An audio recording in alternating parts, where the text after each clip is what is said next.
ఎమ్మెల్యేని కలిసి ఏదన్నా తిప్పలు చెప్పుకుందామంటే ఎంత కథ ఉంటుందో అందరికి ఎరుకున్న ముచ్చట్నే. రోజుల కమానం ఆఫీస్కు ఇంటికి తిరిగినా ఉత్తదే అవుతుంది. ఇప్పుడే వెళ్ళిపోయిండని ఓ మల్క, రేపు రాపోమని ఓ మల్క తిప్పుతూనే ఉంటారు.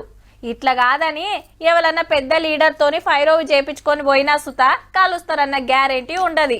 అయితే ఇల్లు తిరుగుడు ఇబ్బందులు ఏమున్నాయని తెలుసుకునుడు జప్పున్నే తీరుస్తామని ధైర్యం చెప్పుడు.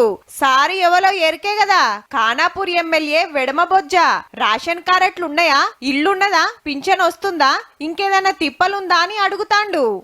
గుర్తులో ఎంతమంది ఉంటారు చెప్పేది ఉన్నది ఎన్ని కావాలి, ఎన్ని అయితే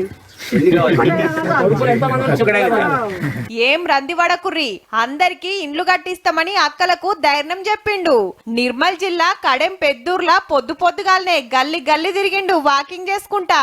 నాలాలు పూడిక పోయి ఆనాకాలం వరదతోని తిప్పలైతుందని చెప్పంగానే ఎమ్మటే సాఫ్ చేయాలని ఆర్డర్ వేసిండు ఆఫీసర్లకు. ఫస్ట్ చెట్లు క్లియర్ చేయండి, తర్వాత ఆ నాలిలో ఎక్కడైతే కట్టకరంటున్న మట్టి ఉంటుందో మట్టి క్లియర్ చేయండి, ఆటోమేటిక్ గా వాటర్ వెళ్ళిపోతుంది. ఫస్ట్ అది మనం క్లియర్ చేయాలి. కానీ ఆఫీసులకు పోతేనే దొరకరు కొందరు. అసొంటిది ఎమ్మెల్యేనే ఊర్లకొచ్చి తిప్పలర్చుకునుడు మంచిదే మరి. అబ్బా మా ఎమ్మెల్యే సుత మా ఊరికొస్తే బాగుండు అనిపిస్తుందిలే. ఒకళ్ళని చూసి ఒకళ్ళు వస్తారేమో తీయుర్రి.